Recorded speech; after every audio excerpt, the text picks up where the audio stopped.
अगर आप भी चाहते हैं मनीष म्यूजिक भोजपुरी के वीडियो सबसे पहले आप तक पहुंचे तो लाल बटन के दबाकर चैनल को सब्सक्राइब जरूर करें और साथ में बेल आइकन को दबाना न भूलें। Presented by Manish music Bhojpuri गया। सिंगिंग बाय दिलीप राजा।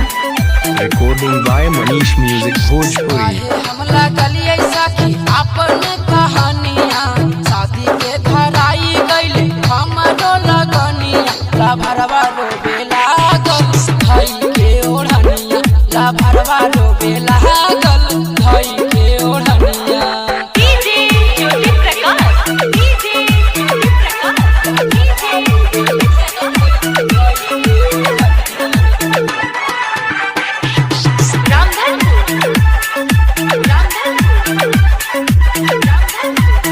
कैले रहनी बाता संगे जियब चाहे मारब साथ नहीं छूटी भले दुनिया से लड़ब।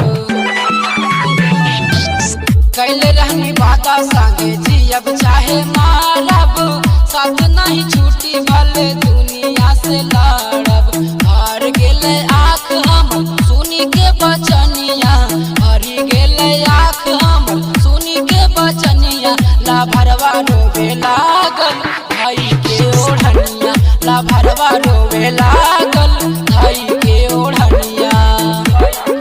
डीजे ज्योति प्रकाश डीजे ज्योति प्रकाश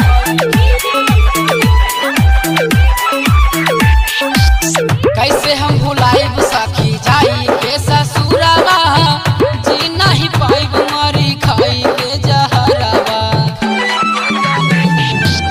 कैसे हम भुलाइब सखी जाई के ससुरवा जी नहीं पाइब मरी खाई के जहरवा।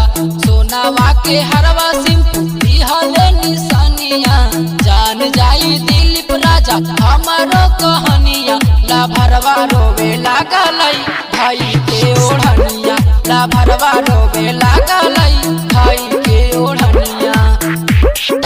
काहे हम लागलिए सखी अपना कहानिया शादी के धराई गइले हमरो लगनिया ला भरवा रोवे लागलै भाई के ओढ़निया ला भरवा रोवे लागलै भाई के रिकॉर्डिंग बाय ओढ़निया। मनीष म्यूजिक भोजपुरी गया।